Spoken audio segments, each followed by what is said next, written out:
గతం. ఒక గొప్ప భక్తుడు అన్నాడు, when Satan tries to show you your past,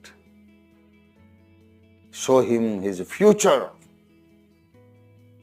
సాతాను నీ గతాన్ని నీకు చూపించడానికి ప్రయత్నం చేసినప్పుడు వాడి భవిష్యత్తును వాడికి చూపించి, ఎదుగో చూడరా నీ భవిష్యత్తు చూడు, పనికి మాలినోడా, దౌర్భాగ్యుడా, చూడు నీ భవిష్యత్తు, అగ్ని గుండం, అదిరా నీ భవిష్యత్తు. నా గతం గురించి మాట్లాడతావు నువ్వు, పనికి మాలినోడా,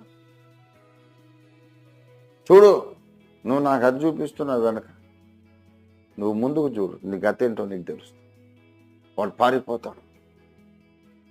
ప్రియ దేవుని బిడ్డలారా, యేసయ్య మనకు దొరికాడు గనక మనం దుఃఖపడవలసిన అవసరమే లేదు. గతం ఒక గొప్ప